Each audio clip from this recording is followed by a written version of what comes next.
Hello, it's time for another vlog. September, isn't it? Time goes so fast, but it's still September. I plan to do this closer to the start. I plan to do this shortly after the FAL video went out, but a number of disruptions this month, as there always is. I've been having new Windows installed last week, so I've just lost a few days. I spent most of today putting my office back together because I had to move everything away from the window.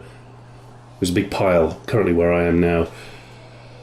So, yeah, things getting in the way of work. But the good news is the Thompson script is pretty much complete now, and it's going to be a long one, about 15 minutes, I think.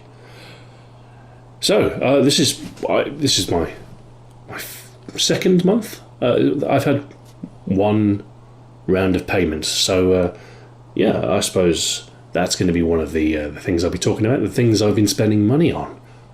Apart from Windows, which is, I mean, they've been a long time coming, to be perfectly honest. But I thought I'd buy some rather special drinks for these vlogs. And so I got a bottle of something which I've never had before. It's a Belgian one. It's a Belgian strong ale. It's by, well, the brand name is Golden Draak. Or I think it's in Flemish it would be more like a Golden Draak, which means Golden Dragon. But this is a very special version of Golden Draak. This is the third Brewmaster's edition, aged in whiskey barrels, bottled in January 2015. So yeah, this is a pretty special beer. Not that special. I mean, how much? I paid £12 for it, which is quite a lot. Yeah, that is quite a lot for a single beer, but it is a big bottle, 750 millilitres. Which, how much is that in American? I don't know. I don't know what that is in American. I just can't think in fluid ounces. Anyway, 750 millilitres. Work it out yourself in whatever archaic unit you might use. One thing I thought this would be nice, yeah? Something I never tried before, something interesting, something hopefully which is good. I like a Belgian ale. One thing I didn't really count on is the fact that it's 10.5%. Which is... it's rather stronger than I would like, certainly of this quantity. I could quaff a small bottle, 250ml, 330ml, of course. But 750? It's like drinking a bottle of wine by myself, whilst talking to myself in a room, all alone. It's quite a sad existence, really. But, well, let's make it a bit jolly, alright?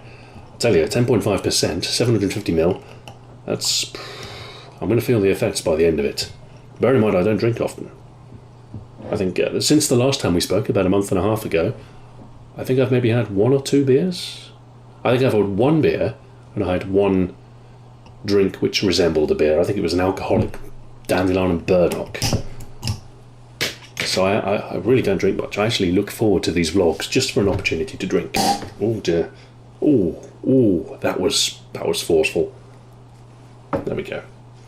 I even went to the trouble of buying a special Golden Draak glass for this one. I don't know if you can see that. There it is. Oh, you can see it twice because of the mirror. Well, you might as well see it. Yeah, there we go. Okay. You see, there's got the Golden Dragon, Golden Draak on it, and it's all veiny. It's an odd shape.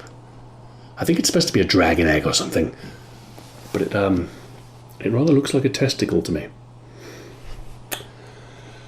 So, let us fill my glass and see what this looks like. I'm expecting a lot of head. Belgian beers they add a lot of sugar because that delivers a much stronger final product. But it also causes a lot of secondary fermentation, which means a lot of gas. Which I appreciate that wasn't the most delicate of pours, but you can see the level of head on that. Oh my word! It's going to take an hour just for that to dissipate. Oh, it does have a nice aroma. Very, very nice aroma. It's typical Belgian smells. I'm getting fruity esters, sort of peaches and bananas. Something a little bit off there as well. Kind of a funk. I wonder if that's the whiskey barrels. But But yeah, definitely bananas. I'm sorry, my chair is broken. I'm going to have to... The gas piston's gone on it. So every so often, it'll... Which is the most annoying thing in the world. And I do need to buy a new one. Just for the minor productivity gains it'll give me. My chair of choice, incidentally, is the IKEA Verksam, which is... It's served me perfectly well for the last 5 or 6 years, save for the gas piston failing, and it always does it at the most inopportune time as well. I'll let my guard down, I'll sit back, I'll relax, and then there'll be a moment of quietness, and then boof, it'll just drop me an inch or so, and it's quite scary when it happens. Okay, so the head's still going. We've had a whiff of it, but I do want to get a taste, but I don't want to get a mouthful of foam, so we'll see. Apparently this glass holds 50 centilitres, which is, that's 2/3 of the bottle. It's a pretty big glass. Looking at the liquid line, we are currently at 25 centilitres of liquid, and about, well, the rest is just foam. So, I suppose I should also talk about videos, work. Ugh. I mean, I suppose that's kind of what I do, isn't it? And that's kind of what our relationship is based on. It's not just me drinking beer and looking into a camera, is it? Oh, that is strong. Oh, that's probably the strongest foam I've ever tasted. So this time, I've got a new microphone. I'm trying an alternative audio setup. I've also turned off my PC, so there's no fan noise. I do have my windows open, my new windows, but that's because, it's kind of a warm, late summer, early autumn kind of. It's still kind of warm in Manchester. But I'm hoping that this microphone's going to give me slightly better quality. It's a little closer, it's pointing in the right direction, and hopefully we can eliminate some of the echoey characteristics of the last one. We'll try and evolve this. Eventually I might buy myself a better camera, because this is it's a cheap Canon. I was very budget conscious. I mean, when I bought that camera, I wasn't entirely sure if I'd end up doing Patreon. I don't know if that was... I wasn't 100% decided. But, I mean, obviously, I was willing to invest, I think, £120 the camera cost me. Maybe a bit less, actually, maybe 111, something like that. I didn't pay much. I was looking for HD and the ability to record onto some sort of flash media. That was it. Turns out not many people buy camcorders anymore. Not really. There's a market for the HD ones, there's a market for DSLRs with video capability, but for the low-end stuff, people just use their phones now. Which is, it's a marvel of technology, but it's mildly inconvenient when, I suppose, I could mount my phone on a tripod, I could use a phone, but I don't know. I have a phone, I know how to use a phone, but it's, I don't know, I don't really like doing everything on the phone. I'm very much of the generation where, I don't know, I prefer tangible things that do things rather than all in one device. So I don't know. How are we doing? We are currently up to 33 centilitres. Just a little bit of foam. Let's top it off. I'm quite worried about the amount of alcohol. I've been thinking about strategies to cope with it. I'm not sure whether I should drink it slowly. But then, of course, I run the risk of running out of recording time. I think I've got 7 hours on the microphone and 3 hours on the camera. So I can't go too slowly. The alternate option, of course, is to go quickly. Just sort of slam it and then wind up the vlog whilst I'm still coherent. But I don't know. I'm going to try a bit. There's still a bit too much foam for my taste, but... Yeah, no, you can definitely taste that it's a shade stronger than most beers. I've had regular Golden Draak, and it's like Devil on steroids. The Devil's or Duvel, as I used to call it before I realised it's Flemish and not French. It comes in a sort of a tulip-shaped glass. It's quite distinctive. Well, it's a brown bottle, squat. It's quite strong. I think that's 6.5%, maybe a bit long. Maybe, I don't know, it's a bit stronger than that even. But Devil, I quite like Devil. It's nice. It's it's a Belgian strong ale. It will get you where you need to go, but it's not overpowering. Horn Draak, like I say, it's like Devil on steroids. And this, it's a rather special version of it. And yeah, 10.5%. I mean, it's something I could drink, but it's certainly on the upper limit of a palatable beer. Big mouthful of liquid there, and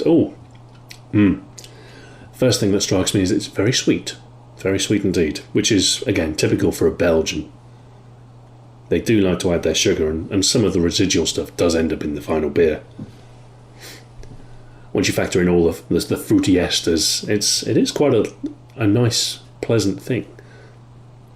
But there's also a certain astringency in the alcohol that hits you as well. It's pleasant. It does have quite a broad mid-range to the flavour. It is quite fruity. It's got it going on. The alcohol, always there. It's reminding you what you're drinking. I guess that's the dragon aspect, and the golden bit is the fruity flavours in the middle.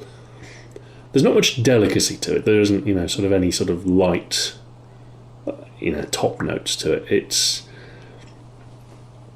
It's an amber liquid, sweet, fruity, and then alcohol on the back end. That's about all there is to it. I'm not getting much subtlety.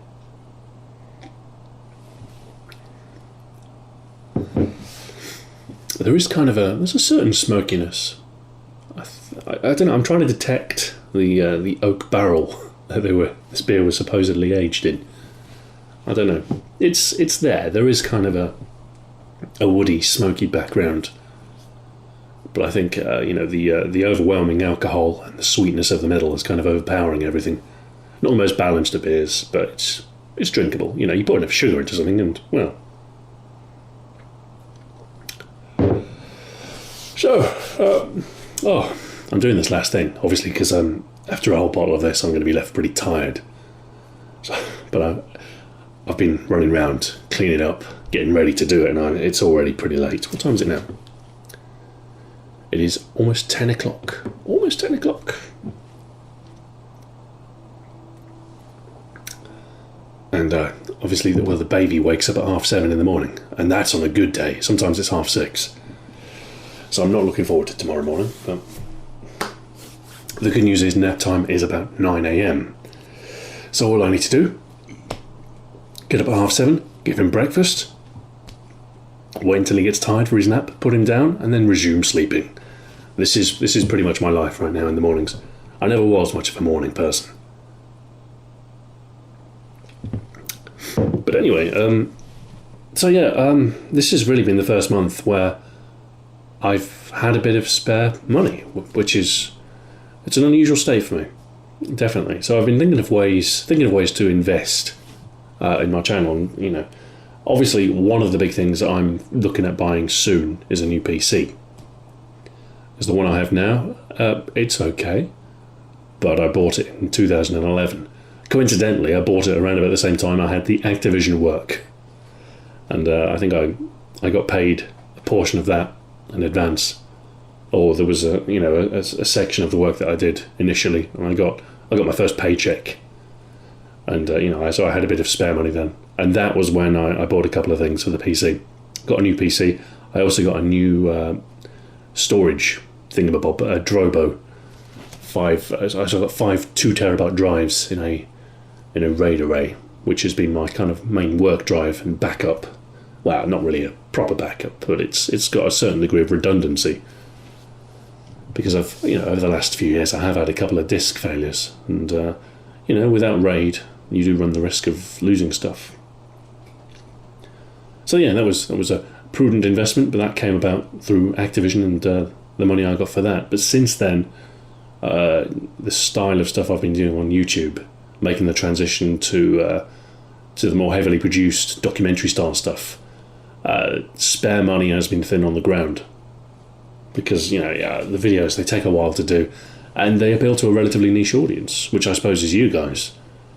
But it's a niche audience, and it's you know, that was the sort of the option I was presented with. Either go for a broader audience, go with the clickbait route, and go for stuff that appeals to the lowest common denominator, or bank on the fact that there is a niche audience out there that cares about what I'm doing.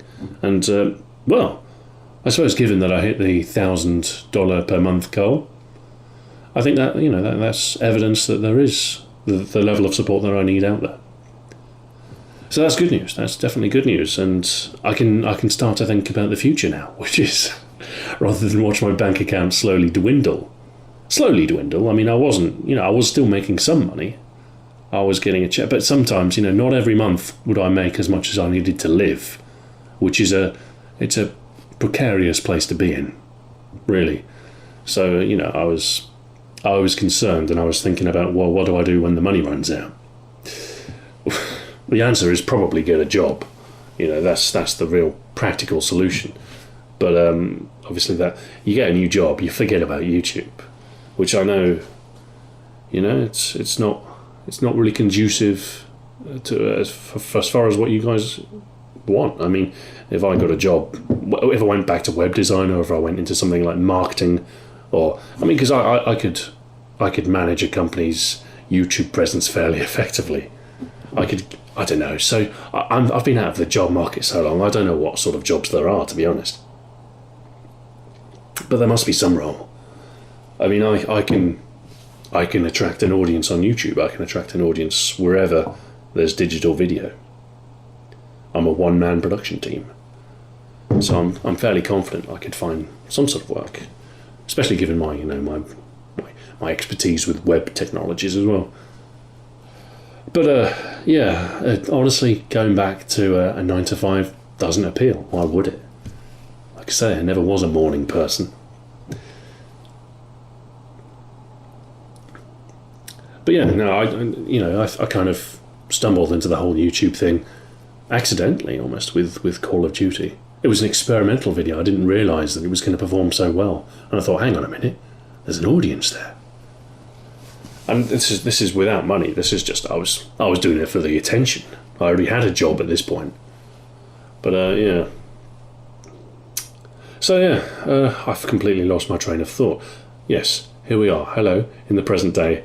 And actually, you know, just that little extra bit of money each month, it does start to open up more options for me, which is nice. I can actually think about, you know, I could buy a new PC. Wow.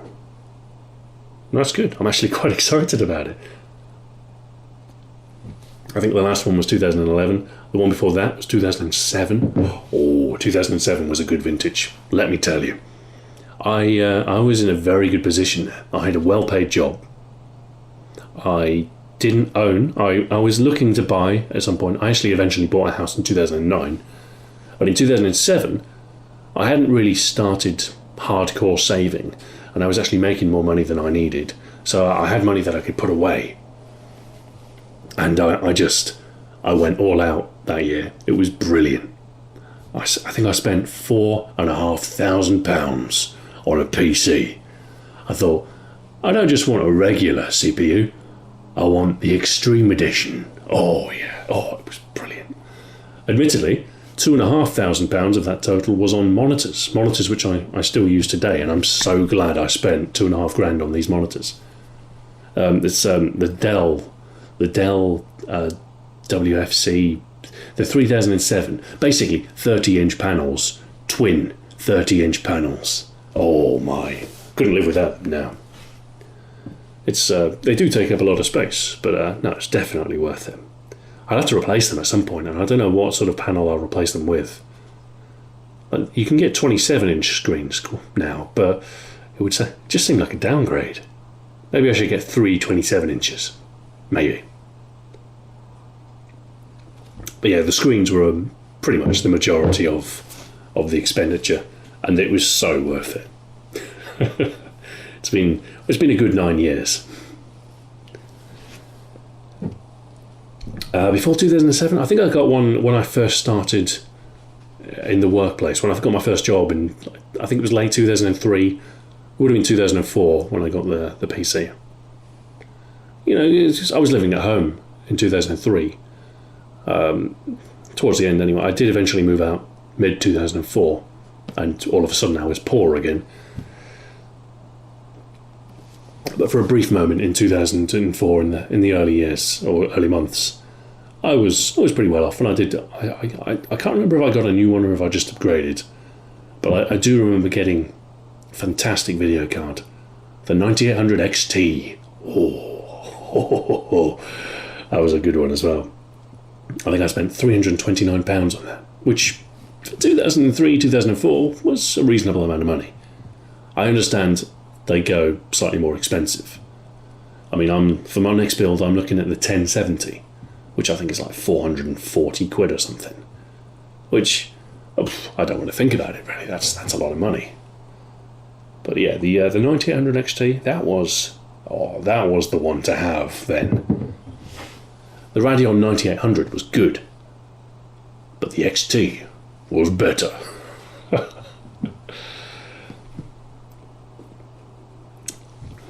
And then before my first job, obviously I was relying on either student loans or on the generosity of my parents.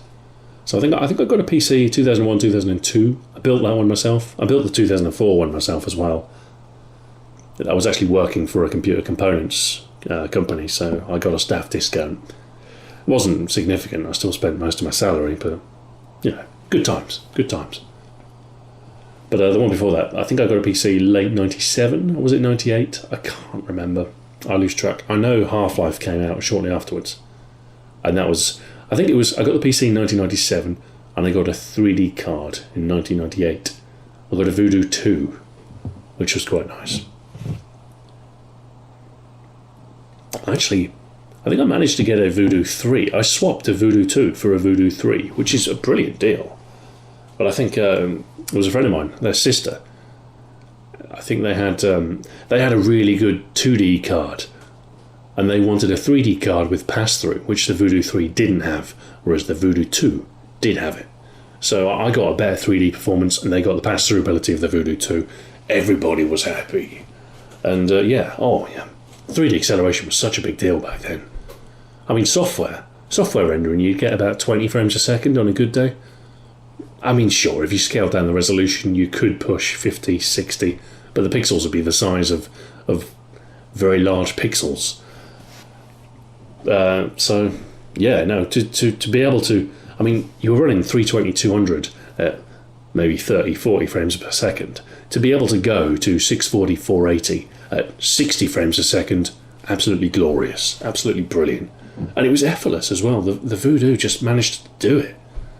All your favourite games, if they supported it, were instantly just different, completely different. I'm not stopping the tapes. I can't stop the tapes. This is all going on film.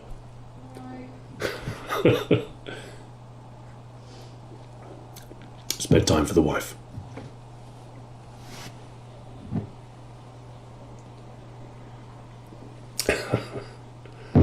I've lost my train of thought. What was I? Talking about PCs. Yeah, getting a new one. Be nice. So that's on the cards. But I've also been... I bought a bunch of games as well. I bought a bunch of games for the FAL. I bought a bunch of games for the Thompson. And not very exciting.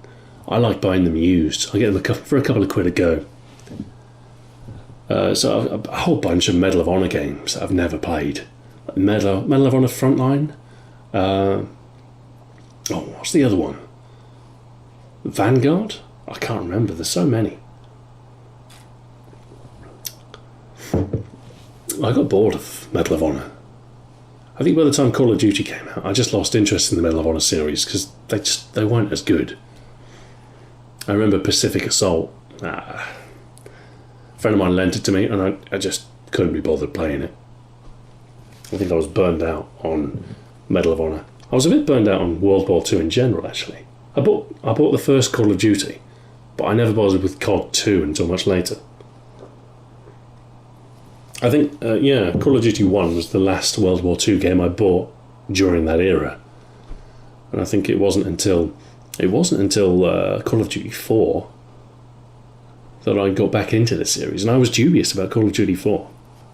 I thought, modern? modern era stuff. That's just like Counter-Strike. It won't be any good. But it turns out it was pretty good.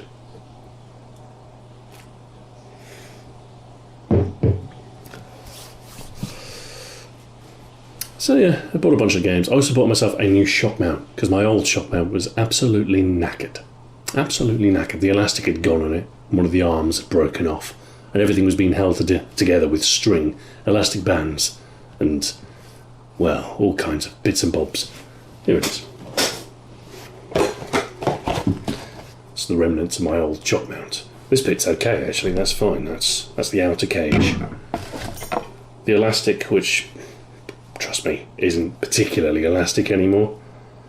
You'll notice there's a bit that's tied off there because it lost all tension. So in order to suspend the cage properly, I had to shorten it, and it's just lost its spring. 2 bits there, yeah, and then the inner cage, which has lost a bit there. The microphone I use, the Rode Podcaster, is actually quite heavy, so it puts quite a bit of strain on the shock cage, and it was in order to prevent the inner cage from touching the outer cage, I did have to resort to some quite drastic measures. I tied it off with string, that was the beginning of the end, really, because you lose a lot of the insulating benefits when you have to tie it off like that. I think elastic bands played into it for a brief while as well. So that's the old one in the new box, the PSM1. That's what I use, the Rode stuff. That was 40 quid. I've been that's the sort of thing I've been putting off, just because, if it works, then why not use it until it's completely broken? That was my philosophy. But having a little bit more cash, prompted me to invest in that. I say invest. Another 5 years, the elastic in that one will go, and I'll just have to buy another one.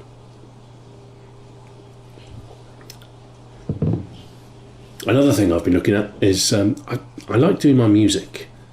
I've always been into sort of music production, but not many people have heard my early stuff.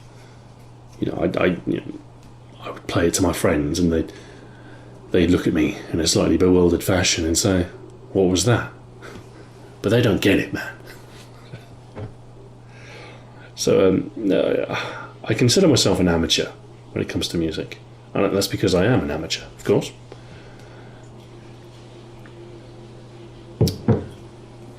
But I do a lot of the stuff for my recent videos. I've been trying to introduce a lot of stuff. So Iconic Arms, all the music in that, it's mine. And people always ask me, "What's the music, Stu? Where did you get it from?" And I'm like, it's mine. I call it Darude Sandstorm.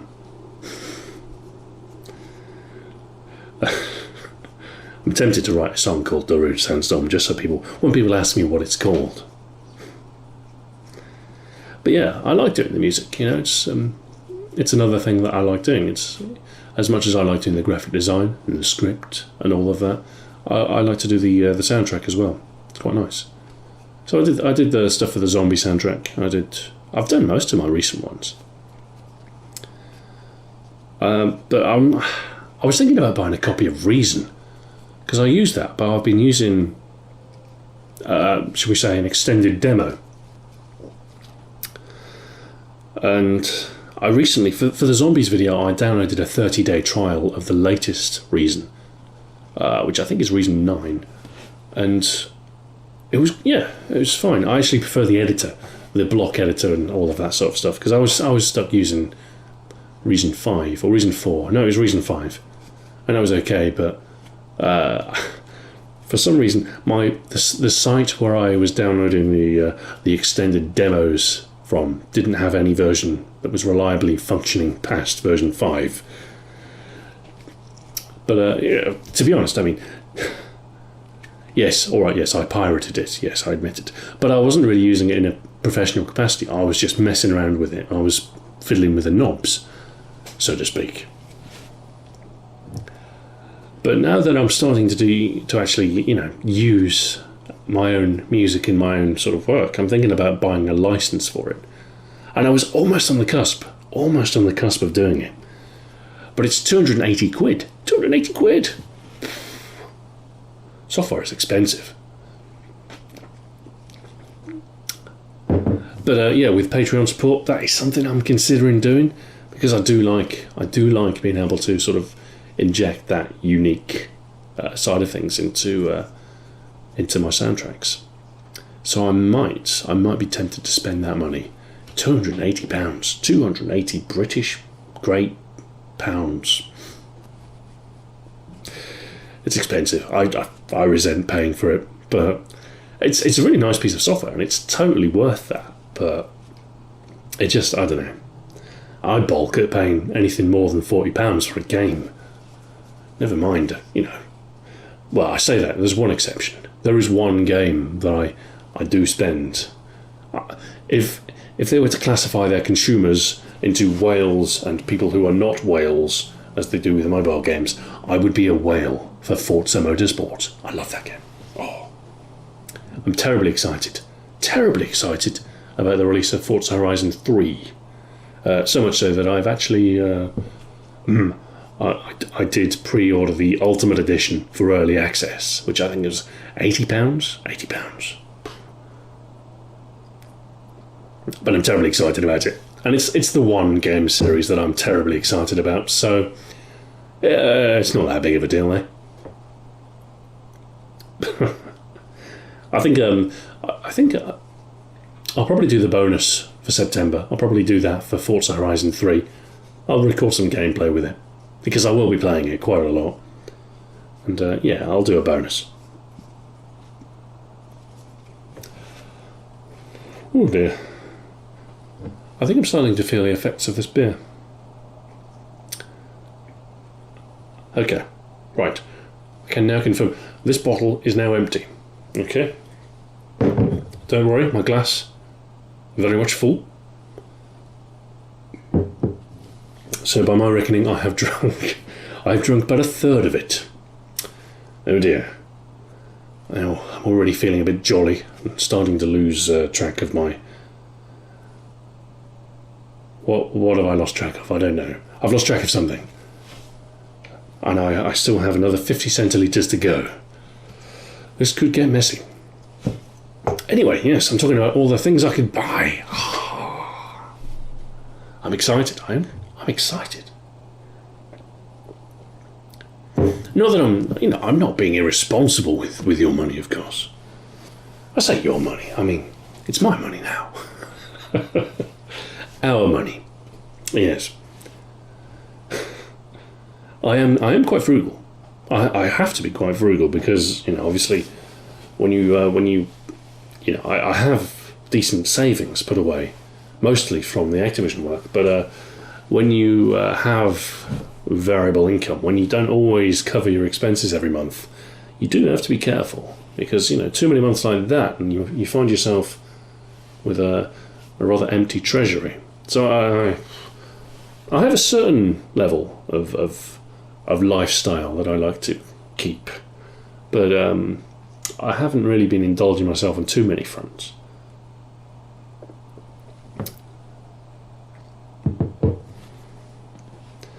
Food is the key one. I like to cook, so I've been spending a lot on food. Not insane amounts, but I don't shy away from cooking nice meals.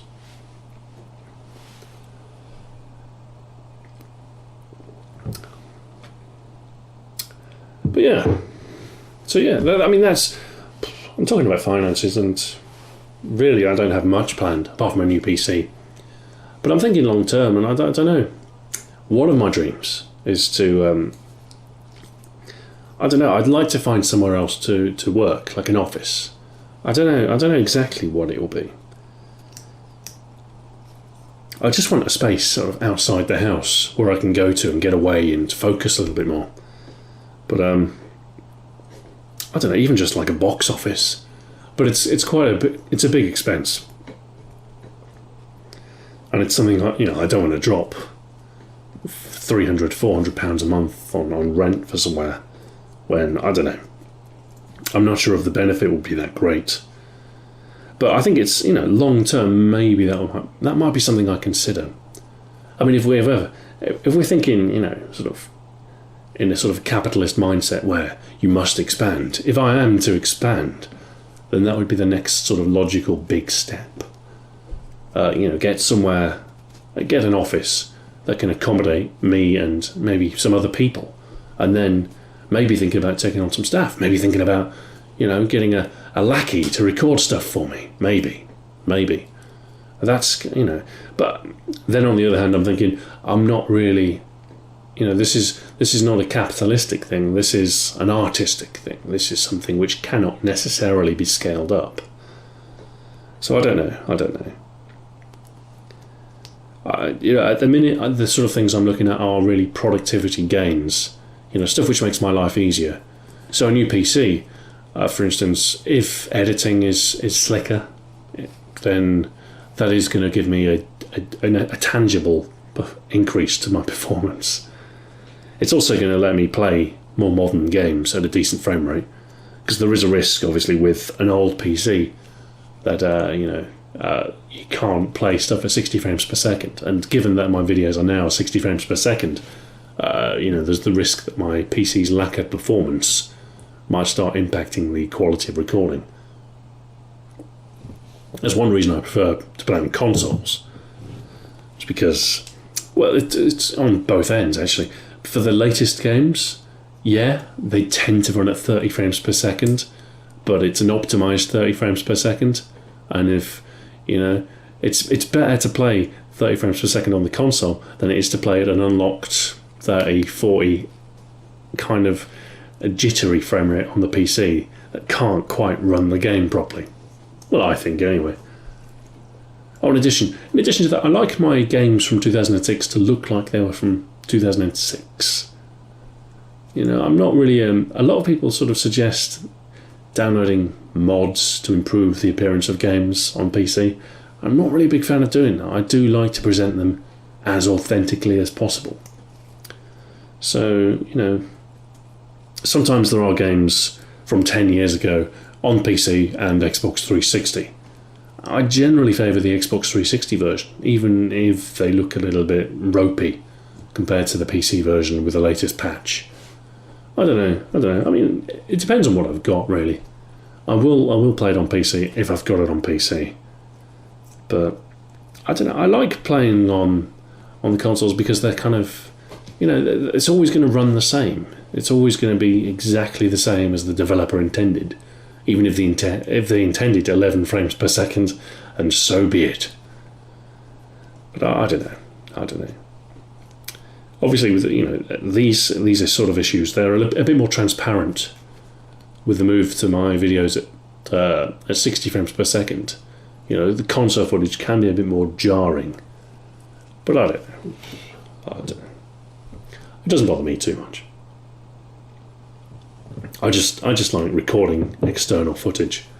In an ideal world, I'd have 2 PCs, and I wouldn't be reliant on Shadowplay for capturing it, because Shadowplay is brilliant when it works, but it doesn't always work. Sometimes, particularly for older 3D games, anything released from about 1998 to 2001, before Direct 3D was the absolute standard.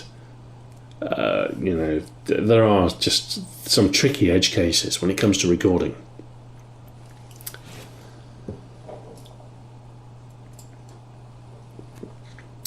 Oh. It's going down pretty easy, this beer, but there's an awful lot left. And I'm starting to feel... Ooh.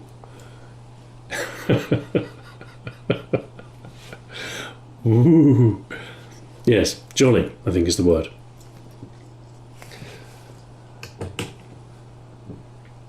I bought a number of other beers at the same time. I got 6 bottles of the same size, big ones. And I'll probably use those in future vlogs, because I know you like the longer ones. I don't know. I can't help but feel a shorter beer, a pint, would be a better length. But no, 750ml, it seemed to be a popular choice. So I've got 6 of those, and I might share some with the wife. I got quite a lot of sour beers. I've got a couple of saisons, a couple of lambics, and the wife likes those, so I might share those with the wife. But I did get some other ones. I got a big bottle of stout, and what else did I get? I can't remember. It's been a couple of weeks since I bought these. Like I said, I planned on doing the vlog a couple of weeks earlier, but the windows messed everything up, so I had to dismantle my office.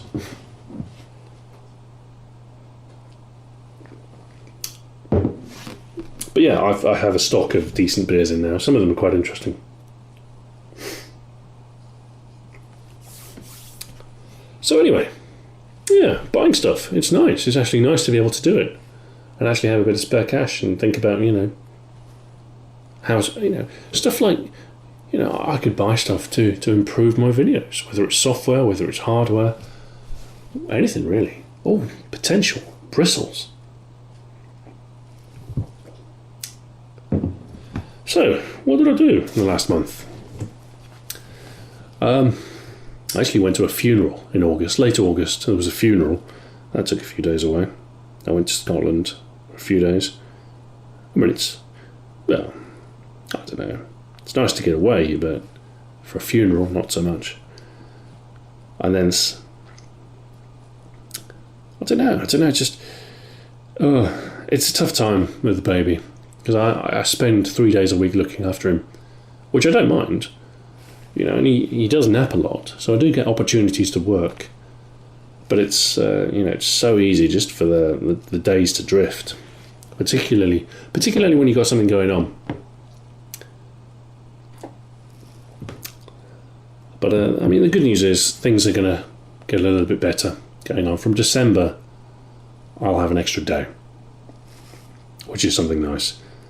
And I don't know, I'm kind of used to having like 100 hours a week available to work, and that's been sort of slashed to 40 or 50 hours a week. So, that's not to say, I don't think it's possible to work effectively for 100 hours a week. I think that's just too much to ask. But what I used to do is I would basically, I would spend time on the computer, but it wouldn't always be productive time. Sometimes I'd, just waste time away. But now I've really got to be careful that the productive time that I'm allotted, I have to keep it productive. So that's one thing I've been doing is just sort of trying to sort of train out some of the bad habits. So instead of wasting time on the computer, I now have to do childcare, and I've got to try and sort of get all of my wasting time sort of playing with my son, rather than doing it during the time that I have to work.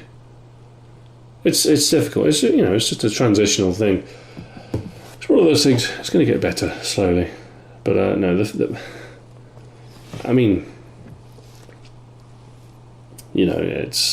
the first year, the newborn baby and all that. It's tough.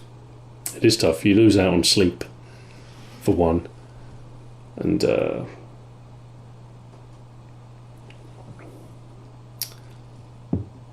yeah. Especially considering I wasn't on a 24-hour schedule. I was doing free running sleep, which suited me perfectly. I slept when I was tired, and I woke up when I wasn't tired, and it was brilliant. But now I'm kind of locked into the baby. Oh man, what I wouldn't give for just the ability to sleep whenever I wanted. That would be nice.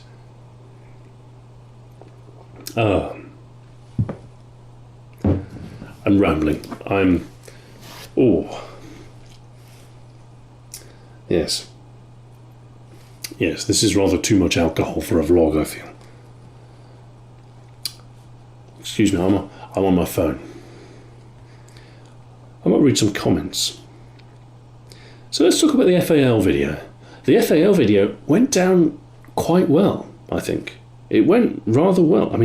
Currently I'm sitting on 877,113 views. That's an incredible amount of views. I know Iconic Arms is popular, but this is ridiculous. It's good. I ended up on the front page of Reddit the Reddit videos subreddit. It did remarkably well. I mean, it's a video about guns, and guns don't do well. You're not supposed to see firearm content that does that well. And moreover, it's not just firearm content, it's firearm content with a video game twist. It's too gunny for games and too gamey for guns. And somehow Iconic Arms works. And I'm not entirely sure why Iconic Arms works. I just know that it does. And it kind of, I don't know. I know part of the reason why Iconic Arms works. And I think a lot of the stuff that I've learned from doing the past seasons that's led to the FAL video being received particularly well. One of the secrets is, for instance, the way you structure the narrative. Very, very important. That's the key thing to get right. Essentially, the realization I had at some point last year is that Iconic Arms is essentially it's a story. I used to treat it slightly differently, but it's a story. You have to treat it like a story. There's a beginning, a middle, and an end. It's not a list of facts. If you present it as a list of facts, it'll get boring, it'll get dull. You have to have a narrative, and the narrative has to tell the story of the gun. Which sounds obvious. I know it sounds obvious, but it's about the focus when you're writing. The absolute number one focus is the narrative. It has to be. It's not about... You don't have to list the facts about the gun. You don't have to list what caliber it is. Nothing like that. You can skip that. Not important. It's, if it's important to the story, then it's important, but if it's not important, then it's not important. But it's a story, That's kind of the realization I came to, which it sounds less profound than it really is. But no, the narrative focus. There's one thing I still struggle with, and that's the break from history to video games. And I think I'm going to have a stab at trying to remedy that with the Thompson video. I think that there's something I can do to remedy this. But I don't know. I don't know if it's going to work. This is before the Thompson video goes live. I think the story worked well with the FAL. It was a story of war and peace, and how it was a product of peace. Of course, the very notion of a firearm being a product of peace angered some people, because to some, guns are very political, and to some people, guns are terrible things of war. I'm surprised that firearm content does so well because of the political angle. But no, it really did do rather well. I think a lot of people were anticipating Iconic Arms' return, and it came back a little bit later than I anticipated. It's been over a year, and I think I want to do a series every 9 months or so. But I don't know. It doesn't really matter.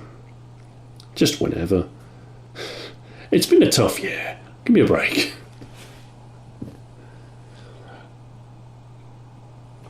The trouble with Iconic Arms is, of course, there are only so many iconic guns. And I'm quite reticent to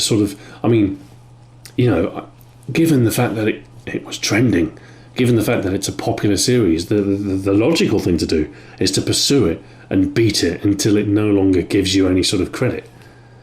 Just pump out Iconic Arms after Iconic Arms. But I don't really want to do that, because I can see that Iconic Arms has an expiry date. I've done by the time I finish this series, I'll have done 19 episodes. I reckon we're going to start running out of steam probably about 35, 40 episodes. I mean, how many iconic weapons are there? There can't be that many. So, yeah. I don't know. I don't just want to sort of make my channel the Iconic Arms channel. I want to look to the future to a certain degree. I want to think about what I'll be doing 5 years from now. And I don't know what I'll be doing 5 years from now. It might be very different to what I'm doing today. Maybe it'll be Call of Duty Weapon Guides. You never know. But that's one of the reasons I'm reluctant to just do Iconic Arms. I'll do my 6 episodes, of course, and I will return to Iconic Arms. But in the meantime, I'm doing some other stuff, and you better like it, because it's the future. And yeah, I don't know. I think a lot of the future stuff is going to revolve around video games, because I don't really have any guidance as to what I can do on my channel. But video games they have to be the common denominator. They're what I'm interested in fundamentally. I like firearms as well, but I don't really want to be a firearms channel. But this sort of weird intersection between guns and games. It's a weird space. Like I say, too gunny for games, too gamey for guns. But it works. Really, I don't know why. I think it's because a lot of people get interested in firearms, including myself, through games. For me, it was a combination of things. One of the critical points in my game/gun overlap was Rainbow Six 3 Raven Shield, because that just had this wonderful sampler palette of firearms. And they were all real firearms, with real names. And you could just play with them, and it was brilliant. If you wanted the MP5, go ahead. There's a few variants of the MP5, in fact. The UMP45, be my guest. FAL, M16, the AUG. Good choice, sir. And it was brilliant. I remember, in fact, I bought, what was the follow-up, the mission pack? It was called Athena Sword. I bought Athena Sword, and it came with a free balaclava. I remember this quite specifically because my mother, she took the mickey out of me relentlessly. Are you going to sit at your computer with your balaclava on, Stuart? Yes, mother. That's precisely what I'm going to do. I'm not sure what happened to the balaclava, unfortunately. I think I might have disposed of it in shame. Which is, that's the thing. The trouble with liking guns is, if you like guns, you're seen as a bit of a weirdo. Certainly in this country. But it's a shame, because they are fascinating things. These wonderful, complex, mechanical devices that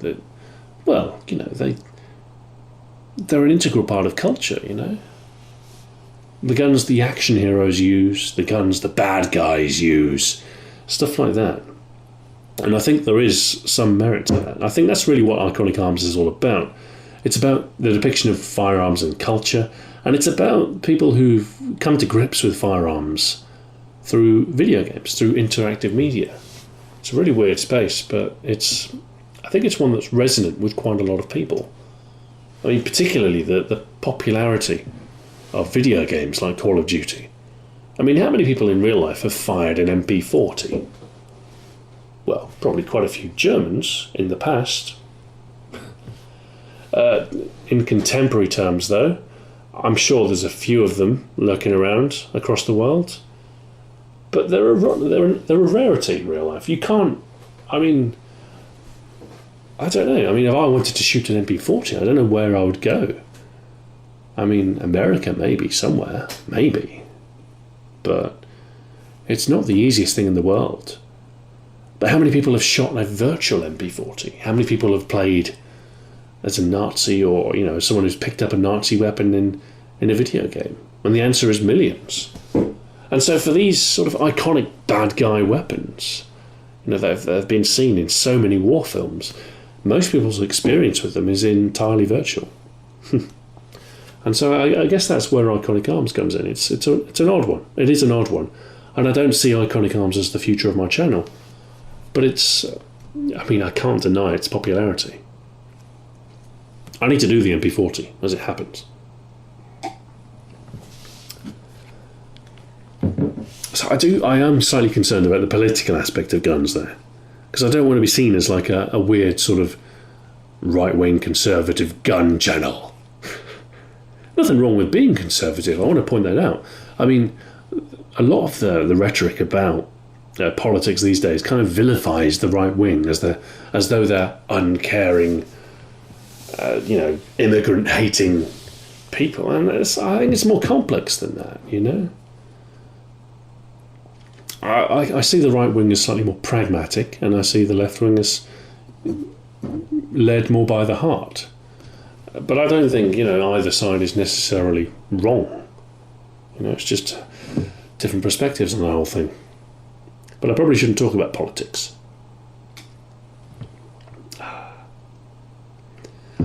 Just put it this way: I'm just glad I'm not an American in the forthcoming election, because it's not the greatest choice on offer, is it?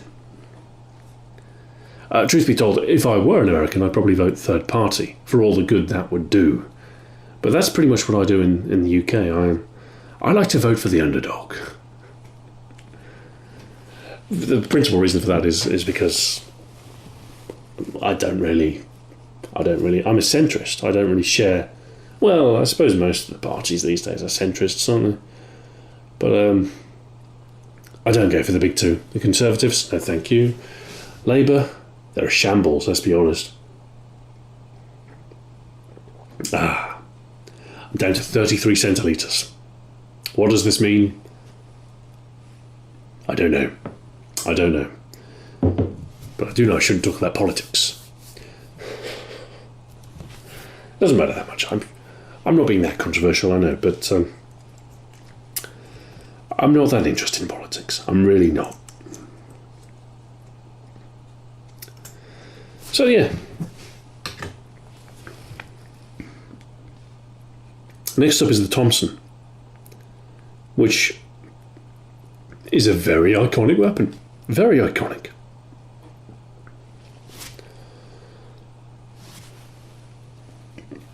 It's actually, I think it's going to be quite a long episode.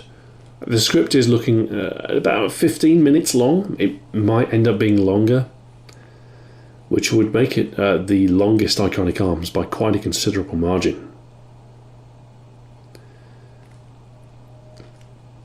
But the trouble is with the Thompson, there are two stories. There's the whole gangster angle, and then there's the wartime stuff as well. There's a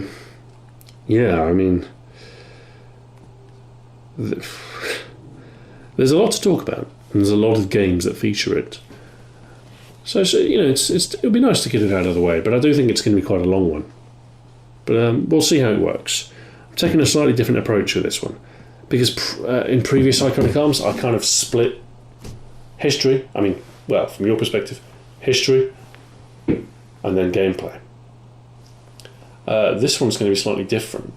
It's going to be history, maybe a little bit of gameplay, a bit more history, and gameplay.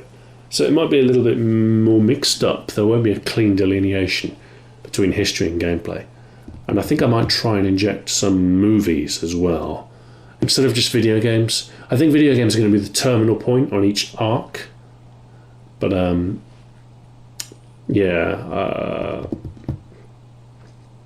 that movies might be sort of, the wartime arc. Obviously, we're talking about war, a little bit on war. Don't want to have too much. So there'll be some history, and then we'll talk about wartime photography and the transition to culture, early war films, late war films like Saving Private Ryan, and then video games, and like the Thompson in video games and how it's a wartime weapon and what it represents, that sort of thing. So yeah, that's going to be an arc, and it's going to sort of, the video games are the terminal point on it. But I don't know. Will it work? Maybe it should do. My intuition is reasonably good on this sort of thing. I know what works and what doesn't, and even if it doesn't work as well as it should, it turns out you can polish the proverbial, so it will work out fine. It will work out fine in the edit. But I don't know. I am trying something slightly different with the Thompson. I'm tired.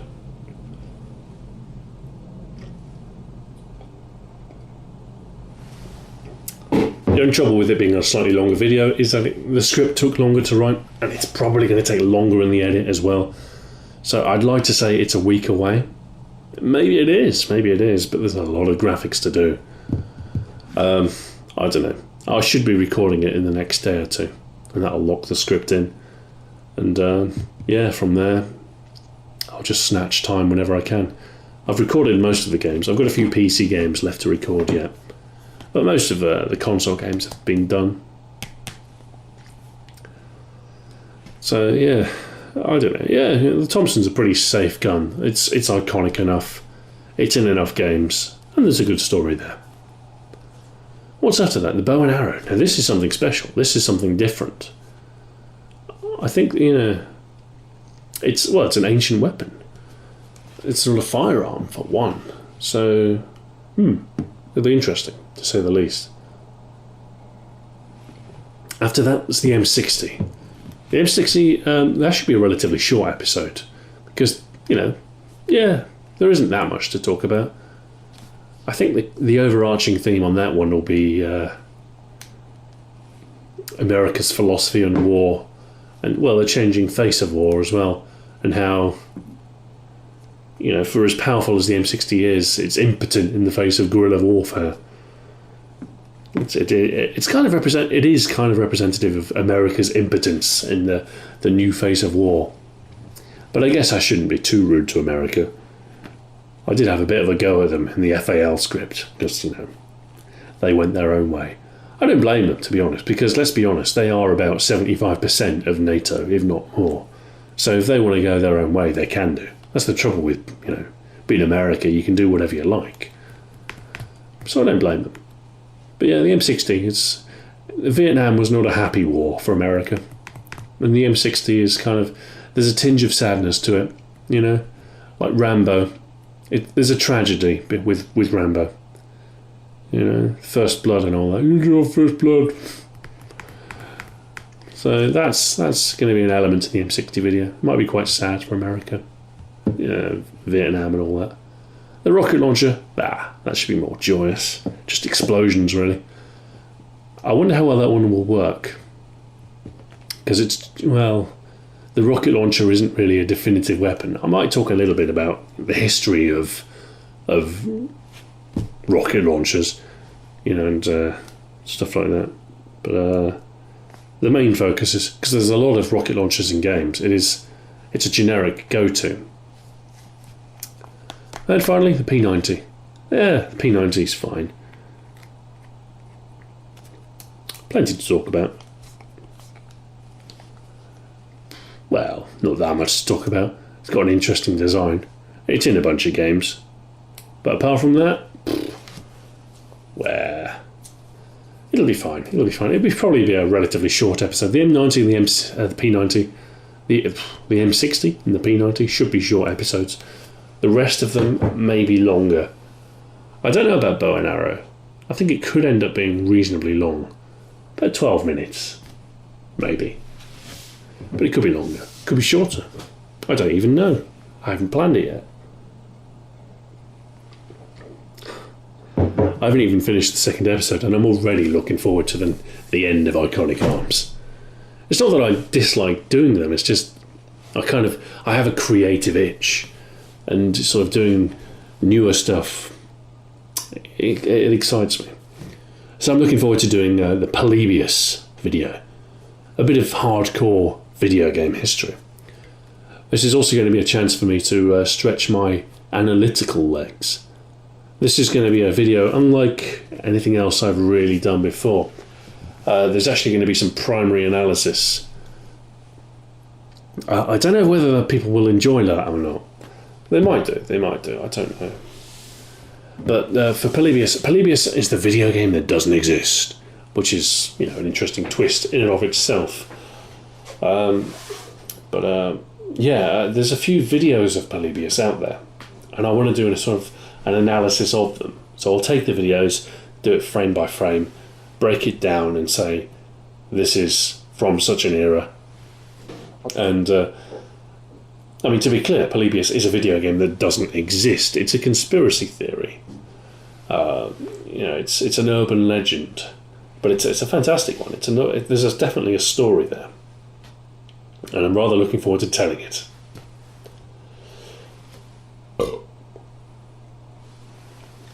It'll be probably similar in format to the Crash video, but with this injection of primary analysis. So yeah, it's a chance for me to be a little bit more experimental with vis-a-vis the graphics, and I'll probably write a soundtrack for it. I think Polybius might be the trigger that makes me buy my very own license for Reason. I might, I don't know, I don't know what sort of music. Maybe I might do a rip-off of The X-Files, maybe, because it is a bit spooky. It is a bit spooky. It's all mind control and government agents. It's going to be a lot of fun, I think. I think I'll have fun with that project. At this point in time, there's a big question mark over what I'm going to do next. I don't actually know yet. I'll have a better idea once I've finished Iconic Arms, once I've done the Polybius video. I mean, once I've done the Polybius video, I have to know, because I'll have to start working on it. But I don't know. There has to be something. There are a few things that I want to go back to. Retro Ahoy. I think Retro Ahoy is going to be a regular, if Retro Ahoy is going to be a long video, I think it's going to be in between series of shorter videos. So, yeah, after Iconic Arms, you can definitely expect a Retro Ahoy. What will it be? Don't know. Don't know at all. There's a few ideas. There's a few potentials. I kind of want to do... there's a few more FPS games I want to do. But then equally, I don't just want to do FPS games for Retro Ahoy. I do want to do other games. So I might indulge my will, and I don't know. What would I like to do? My favourite games, really. That's what I'd like to do. What are my favourite games? I'd like to do Civilization. Maybe Populous. Maybe XCOM. I have this vague idea for an Alien season. I don't know, I might do like a Retro Ahoy for Space Invaders, because it's one of the first Alien-y games, and it's a pretty significant cultural thing. Maybe XCOM as well. Any other Alien games? Aliens-y games? I don't know. I could do, like I did Zombies, I did Iconic Monsters. I could do an Iconic Monsters on Aliens, for instance. There might be some overlap with the XCOM and Space Invaders one, but, it would free me up to do a bit more analysis on the nature of otherhood and aliens. And then, what else could I do? Oh, there is one idea that I've got floating around, which is an analysis of cinema's influence on video games. And yeah, so I'd look at like a film or a series of films and look at how they've shaped video games. So in the case of the Alien season, it would be Aliens, and all the Space Marine goodness, and all of the Alien tie-ins that there have been, Alien Breed on the Amiga, stuff like that. There's a whole bunch of Alien games, and games that have been inspired by aliens. Doom was originally. I mean, egads. I mean, if this film, Aliens, if it inspired Doom, it inspired pretty much every single FPS. I mean, that's testament to how influential the Aliens is. So yeah, I don't know. I think it might be quite difficult to really sort of comprehensively cover what sort of influence a film has had on video games. Another one I'd like to do is Rambo. I remember as a child in the 80s, being a soldier was the coolest thing in the world. And what you used to do is to take your tie off and tie it round your head, like Rambo. Rambo was just undescribably cool in the 1980s. Indescribably. It's the beer. But that bled into video games. Like one of the most influential, Contra, probably. But before that, Ikari Warriors and Cannon Fodder, stuff like that. There was an era of muscle-bound soldiers, urban commando, stuff like that. And it all stems from Rambo. So yeah, there was this before Call of Duty 4 and Counter-Strike kickstarted the modern military thing that we've had going on for, quite recently. Before all of that, there was a muscle-bound military man trend that was kickstarted by Rambo. So yeah, I do have this sort of vague idea to maybe do the influence of film and games. But I think it might be quite hard to do. A lot of research involved, for instance. And I don't know. Would it be any good? Who knows? You just don't know. At this point, unproven, you don't know. You just don't know at all. But it's something I could maybe try. Oh, another thing I do want to go back to, Origins. I've done a couple of Origins episodes. I did the Akimbo one, although that was kind of naive. I didn't really have the Origins format. It was kind of intended to be a special. And then the open world Origins. But there are a few structural issues with it. Like, I think a lot of people had a sort of an annoying... I don't know, there was a few annoyances of the open world formula that people didn't really like. So I need to think about how to do a reverse chronological video without being a bit of a tease, Like, there's a lot of repetition. Like, is this the first game with an open world? No. And then you go off on another arc. Which I don't think people like that, I think people prefer more straightforward narratives rather than teasing it. So I do need to consider the Origins format. I know there's potential there, because the open world video did pretty well. I think it performed higher than most of its contemporaries. So there is definitely potential there, but I need to think about the format. But yeah, I think Origins will return, definitely. So what have we got? We've got the Polybius video, which is a definite. Origins. I kind of originally planned a 3-part series, but without having the format defined, I think I might play it a little bit more conservative. I might just stick to 1 episode. What will it be? Don't know. Maybe the origin of exploding barrels. That's something I've wanted to do for a while, because I don't know what the first game with exploding barrels is. I don't think the internet knows, to be honest. Because I don't know. I think it requires a lot of research. I don't know. A lot of people, what are they going to say? If you look at the internet, what was the first game that had exploding barrels? They would probably say Doom. I mean, Doom is the reason that they're in a lot of FPS games. But it's not the first game with exploding barrels. I know that much. I don't know. I need to do a lot of research for this one. I need to play a lot of games that might have exploding barrels in. I thought it might be Operation Wolf, but it turns out it's got plenty of barrels, but they don't explode. It's a real noodle scratcher. Why does Operation Wolf have barrels, though? Well, the answer is Rambo 2. You see? Rambo is the centre of everything. Why does Rambo 2 have barrels in? I think the core answer to this question is the oil crisis in the late 70s. And this concept of barrels of oil was in the news, and how the oil was running out. And so there was this sort of reactionary thing with this sort of 1980s action film ethic, where blowing stuff up was cool. We'd have these barrels of oil that would explode. And it was, it was a sort of, I don't know. Maybe Mad Max has exploding barrels. Maybe.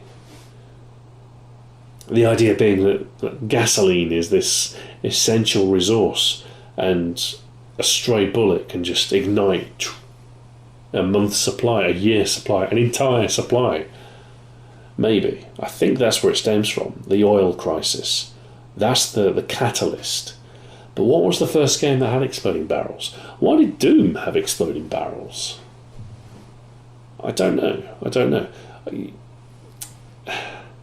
You know, sometimes people they accuse me of not being particularly deep, of not containing anything novel in terms of the information presented in my videos. The worst criticism of my stuff is, oh, he just reads Wikipedia. But I don't think that's entirely fair. I mean, you know, I do take a lot of existing knowledge. Of course I do. I mean, I do my research, and, you know, sometimes you're going to be reliant on what other people have said. You know, particularly when it came to the id trilogy, when it came to Wolfenstein, Doom, Quake, when it comes to the interpersonal relationships between Carmack, Romero, and the rest of them, I am as reliant on Masters of Doom as anybody else. That's kind of the original source there. That's, you know, that's the research that Kushner did on that was spectacular. And so when it comes to that sort of area, of course, you know, I have to lean on it. And so does Wikipedia. Of course Wikipedia leans on it. It's one of the premier sources, is Kushner's book. But to say that I don't do... I mean, I don't like to do a massive amount of original research, but sometimes, you know, I do break new ground. For instance, with the zombie video, there are a couple of things. I did a lot of research for the zombie video. I wanted it to be good, you know. But the first video game that had zombies in it, for instance, if you looked, prior to me doing that video, and probably still to a certain extent today, if you look up on Google, what is the first video game that has zombies in it, it'll tell you that it's probably Zombie from 1984, which, as I demonstrated, I think you'll find with 1981 Zombies isn't the case. And the reason I turned that up is because I did an awful lot of research, an awful lot of original research into early zombie games. I suspect that there is an even earlier one than that, but it, you know, sometimes stuff like that is just lost to history. It might be the case that the very first video game is just gone. You know, maybe someone made it in their bedroom and they never released it. You never know. You know, that sort of stuff is unknowable. But that was original research, and you won't find that anywhere else, you know. And also the connection between Resident Evil and the sarin gas attacks. I'm reasonably sure the timeline meshes up. The sarin gas attacks were effectively, you know, they were a little bit like 9/11, but for Japan, they would have been in the news all over the place. And you know, there's so many coincidences, like the fact that the sarin gas was dispersed with umbrellas, and there's an umbrella corporation in Resident Evil. I think there's a few sort of poison gas clouds as well in Resident Evil. It all just sort of lines up with these news events. And I don't think anyone else has made the connection, at least not in an appreciable way for someone doing research. So, you know, that's a couple of points where, you know, I really have done my homework, and I've extended the bounds of conventional knowledge. It's, you know, I really don't just I don't just read off Wikipedia. I'm out there. I'm reading stuff. I'm looking at original primary sources. I've got some 200 terabytes of video game magazines from the 80s, and I like to look up stuff in there. You know, some stuff, yeah, I probably do just repeat what has already been said, but, you know, sometimes you do have to sort of stand on the shoulders of other researchers, and that's just how it goes. But I do like to do original research. I do like to sort of carve out a new narrative, one that hasn't been told before.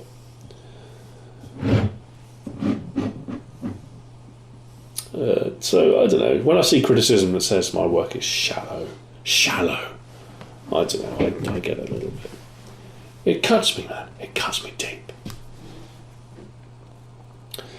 Because one of the things I really try to do is to sort of take a cultural appreciation of an era, something which is quite complex. What were the 80s like? Well, it's difficult to summarise. You can't just say the 80s were X. 1991 was radical. It kind of paints a bit of a picture, but it doesn't tell you the whole story. So, one of the most difficult things I do is to just sort of try and define an era, to paint an age, and sort of, it's about evoking a feel than it is about, and that's one of the things I really try and do. Because a lot of my stuff revolves around culture, and culture has a feel, very much so. Maybe one day in the distant future I'll relay what 2016 feels like. The sort of the general malaise, The year is 2016. At least we have memes. That's about the kindest thing I can say. So, I apologise for the lack of structure in this vlog. I have just been talking, but I suppose that's what you pay me for. Things that butter my biscuit. People who ask what font I use in Iconic Arms. It's Helvetica. It is like... It's the font. The only font you need to know is Helvetica. Yes, I use Helvetica Bold in Iconic Arms. That's all you need to know about fonts. Just recognise Helvetica, you're a font expert. People who post requests, I get it, there are other girls. Oh, someone's making fun of my German pronunciation. Sturmgewehr. That's not what I said. I said Sturmgewehr.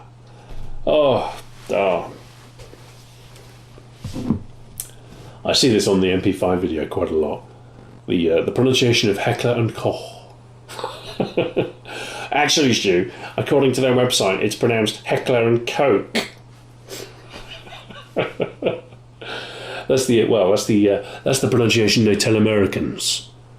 Now, I'm not claiming I'm not a German speaker. I don't speak German. I do speak a little well. I guess I know a little bit of German, but it's not really something I'm not a German expert.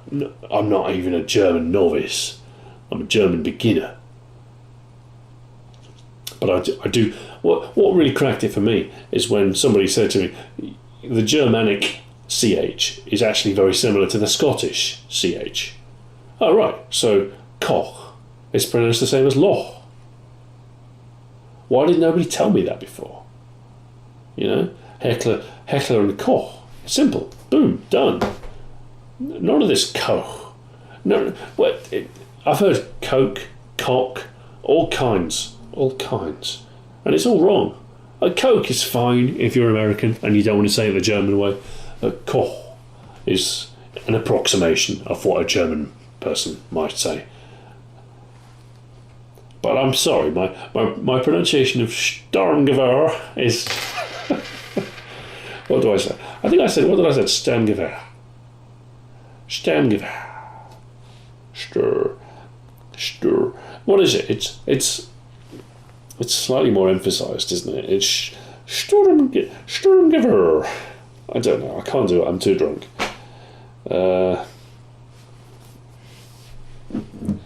What else butters my biscuit? Oh my god, this voice, so sweet. Commenter at the voice, largely dead to those. Someone talking about Rhodesia. I don't know why the Rhodesian War is so fetishised. I don't know why.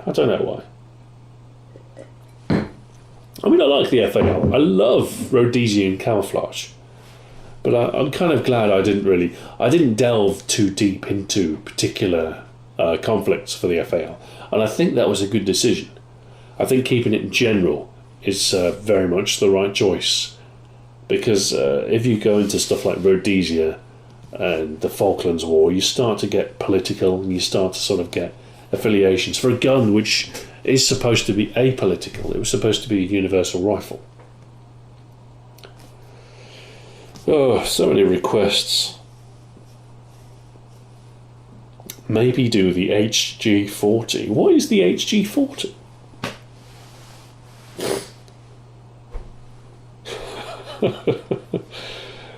A comment that pretty much sums up every comment on YouTube ever. While I agree with most of these points, there are several that I have to staunchly disagree with. Okay, fine. You can disagree with me if you like.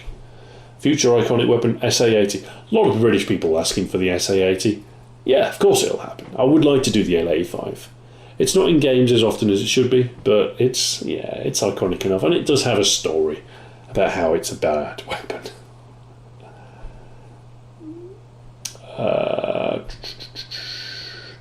When using Counter-Strike footage, you should use footage of pros using it. A lot of people criticise my gameplay. The fact of the matter is, right, when I've got to play like 30 or 40 games, I've got a big pile to get through, it's every single game has slightly different controls. Like the sensitivity is slightly off. And I find it very difficult to sort of, switch between them. It takes you a little while. It takes a few hours to really get accustomed to the game. So when I'm only playing a game for 15 minutes to get a couple of clips, it is, I don't know, I do play a little bit like a beginner. But I make no apologies. I'm not the best in the world at games. I'm okay. I can hang. I don't have those teenage reflexes anymore, but I know how to play an FPS. But sometimes the controls in games are just bad. I swear to God, you could read the phone book and I would listen to it. Top-notch presenting style and radio voice. If you would read this, you would. I don't like comments like that because I spent a lot of time working on my script. And just for you to say to me, if you could just read something which is ostensibly not particularly designed for the delivery of video content. Well, thanks. I spent like a week and a half writing this script, but whatever. Yeah. Next time I'll just read the phone book and you'll like it as much, apparently.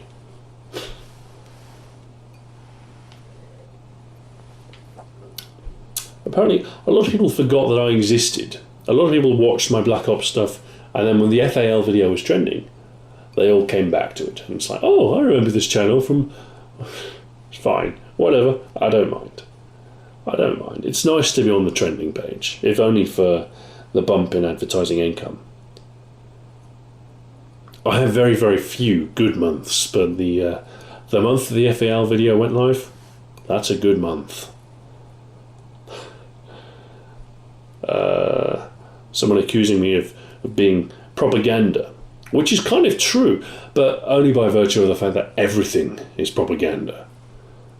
I try to take an even hand, but the trouble with Iconic Arms is, generally speaking, I present it from the firearms perspective.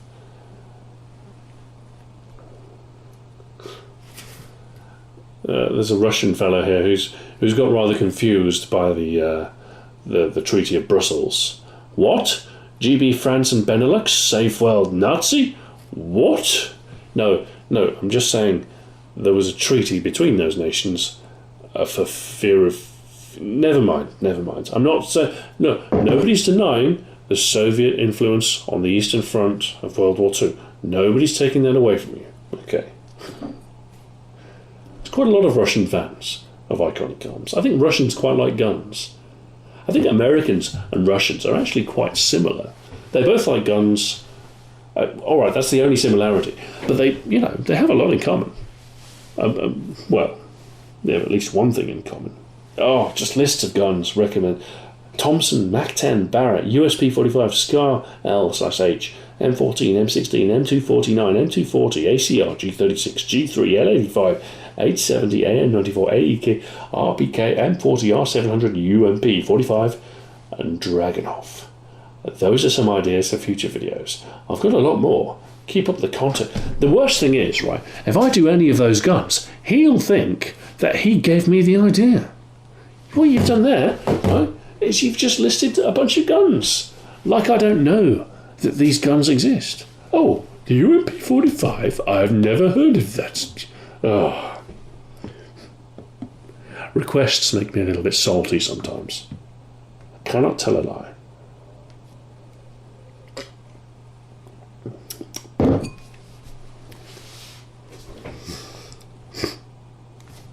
A lot of people new to the channel, they were slightly confused at my use of video game footage. And I've got to admit, I'm slightly confused at the use of video game footage in Iconic Arms. But that's because I don't quite fully understand what Iconic Arms is. One day, I will work it out. But until then, I just don't know. Do a Far Cry 3 weapon guide. There's a reason I don't let you guys in charge of my channel. Because you would just make bad decisions like that. I mean, Far Cry 3 came out, what, 2013? 3 years ago. Not 6 years ago. 3 years ago. It's past its peak. And a weapon guide for a single-player game, not that necessary. Let's just say that much.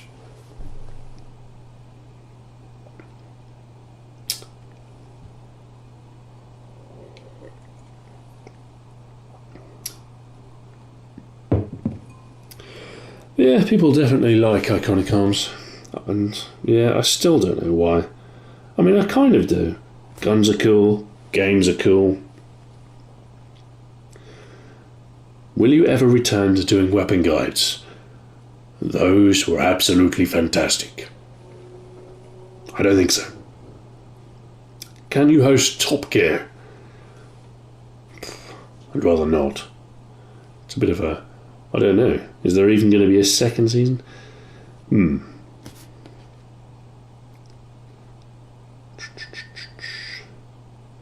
This is now the most viewed Iconic Arms video. Congratulations. Wow. That is quite good going. The double-barreled one, that did pretty well. But, yeah. So, yeah, that's the FAL.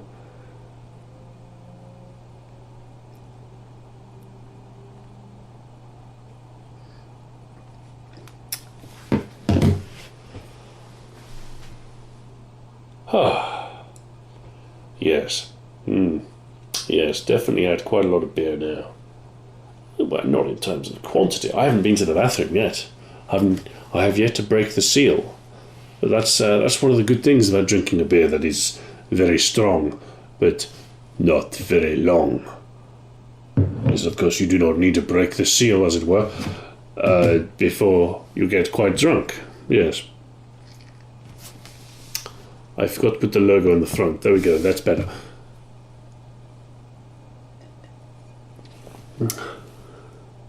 I've been recording for an hour and a half, apparently. And that tells me that I should really think about finishing up quite soon. If any of you have made it through the entirety of this video, I do commend you. But I would also like to apologise for the fact that I have drunk all of the beer. Not quite all of the beer, but some of the beer. Most of the beer. And, yes. It doesn't help that I'm tired as well. But, yeah. Very veiny. Definitely veiny. It's a weird glass. I probably shan't use it again.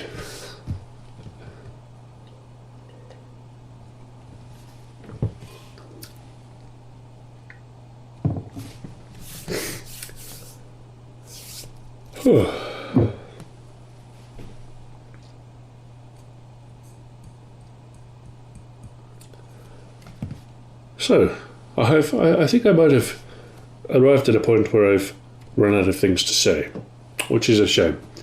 Maybe this is why I should take questions, really, from the Discord server or what have you.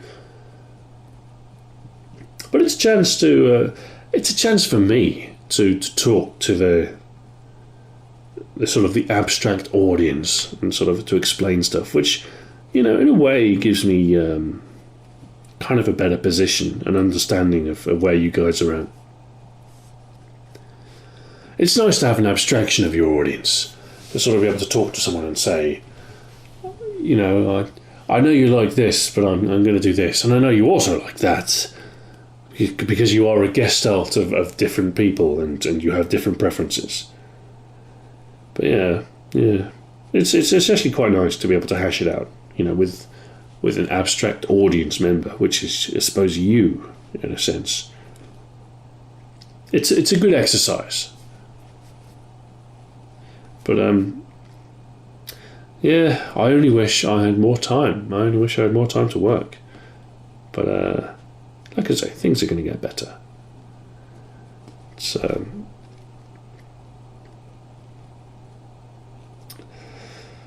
the thing is now,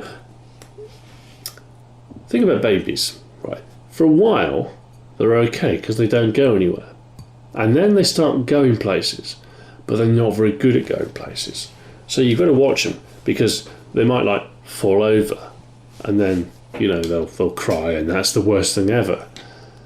But after a while, he'll be like a little person, and he can do his own thing, and we'll just hang out at home, and I'll say, go and play your video games, and he'll be like, yeah, all right, fine, I'll go and play my video games, and it'll be all right, yeah, it'll be good.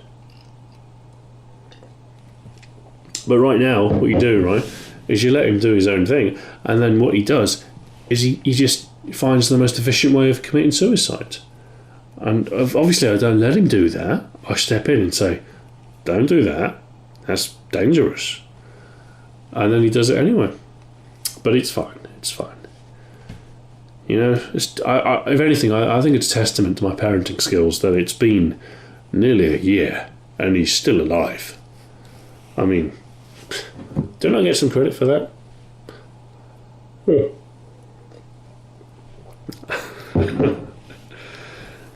I'm being quite careful with the sort of the level of information that I share, because I don't like involving the family too much. I like to keep a certain sort of distance. Originally, I think my wife is on Facebook, of course. Most people are on Facebook these days. But she got some fan mail from someone who is a fan of me.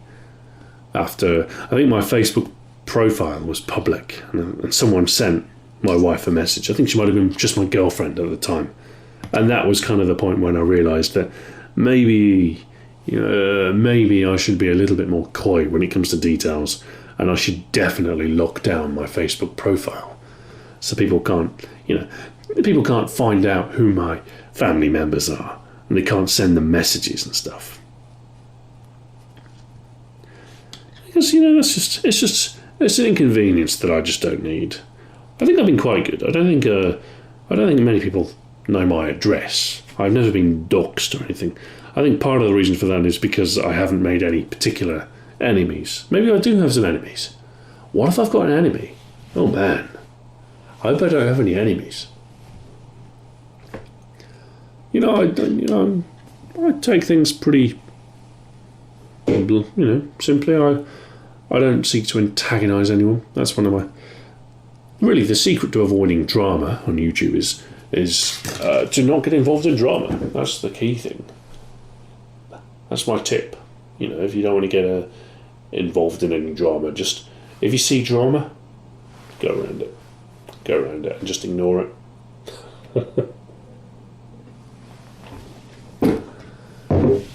But obviously, like in the Call of Duty scene, there is quite a lot of people who will try and drag you in. I mean, Keemstar, for instance, he's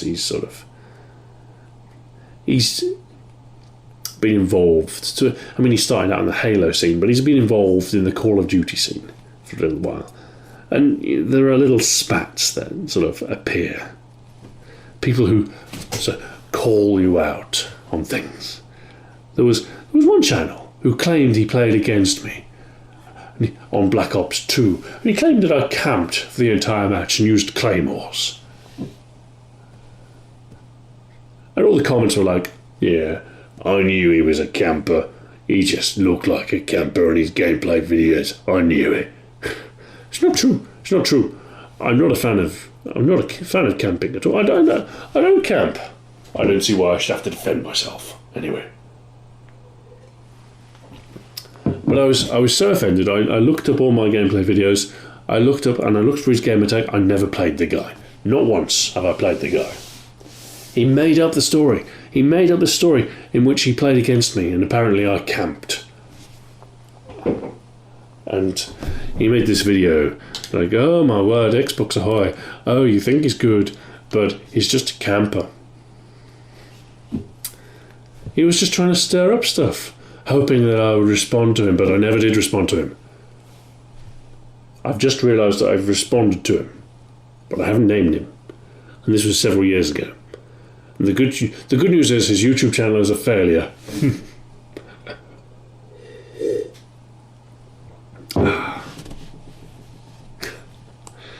But yeah, the general rule of thumb is don't rise to stuff, because if you get involved in any sort of scene, eventually there'll be someone who tries to get a rise out of you, and you just need to stonewall them. Really, that's what I do. This is why I generally don't respond to comments, because if you respond to comments, you run the risk of getting drawn into arguments, and if you get drawn into arguments, you end up looking like a fool on the internet. And you don't want that. Oh no.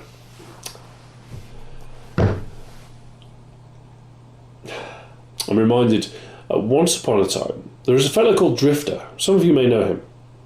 I know him. He's, once upon a time we both did a similar style of content. We both did effectively weapon guides, or what he would call in-depth.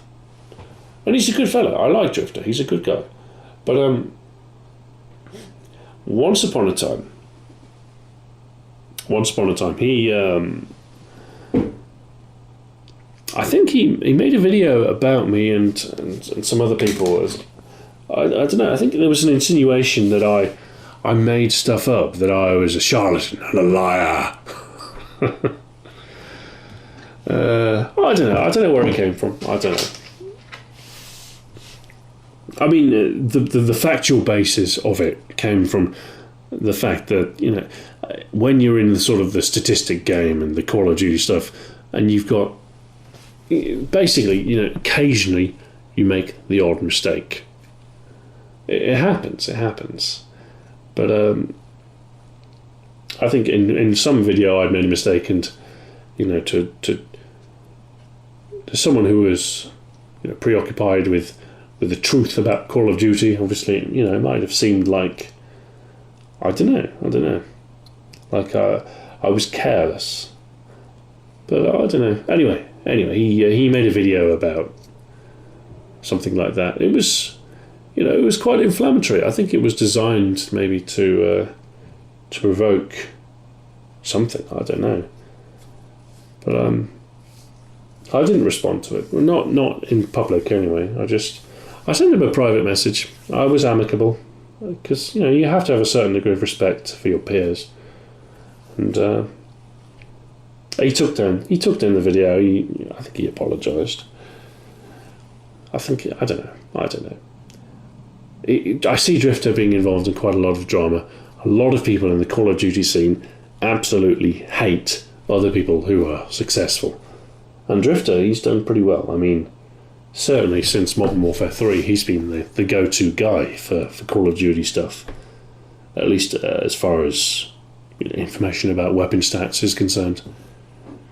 And it's I don't know. You always get people who try to sort of take you down a peg. Because it's very easy for the little guy to sort of sling unpleasantness from below. And it's very, very tempting to respond, but it's never a good idea, of course.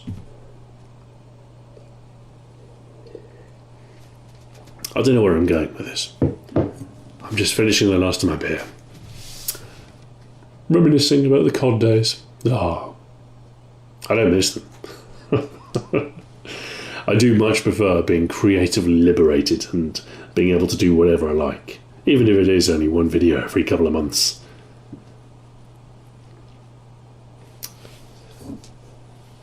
But yeah, to a certain degree, the Call of Duty scene is a bit of a cesspool sometimes.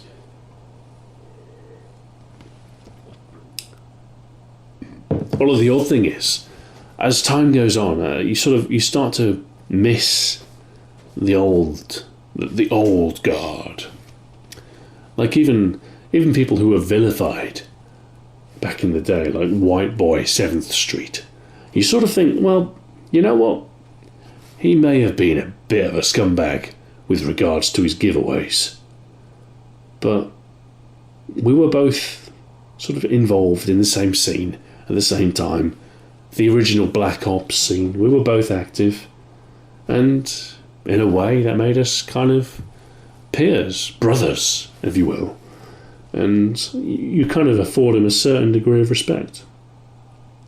Yes, all right, yeah, he was massively more popular than anyone else during Black Ops. But, yes, all right, it was because he did these scummy giveaways. But with, time healing all wounds, you kind of forgive him. And you think, yeah. As much as he was greedy, he was one of us. And he did all right. He kind of proved that it was possible to do Call of Duty. To do Call of Duty and to be successful. And, it's just how it goes, isn't it? But you do find, like I say, time heals all wounds. And certainly, the true old guard, the guys who did it initially, back in 2008, 2009, you do sort of definitely have a sort of affinity with those guys. Like, I won't have a bad word said against Excaliburs or Blame Truth, Pyro Puncher, Only Use My Blade, even Wings of Redemption,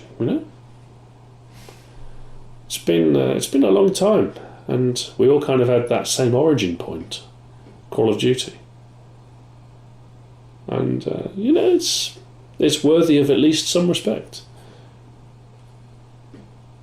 Maybe it's just not a touch of nostalgia. Who knows? But you do find over the years, the people who you might have considered rivals at one point, you warm to them. You think, actually, he was never really a rival. He was just someone doing the same thing as me. He was a peer. He was almost a friend.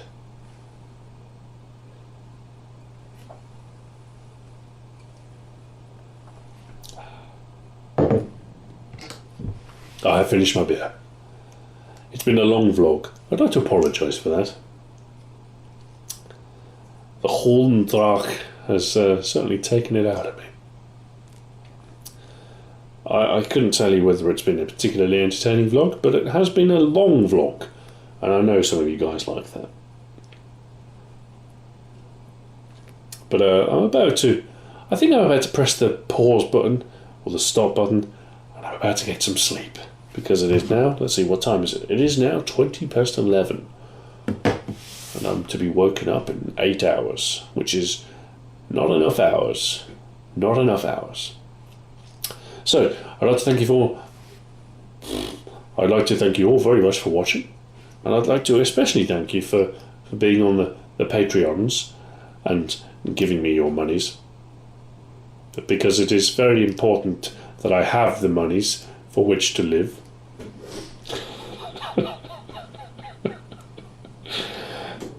Damaged you. Keep it together.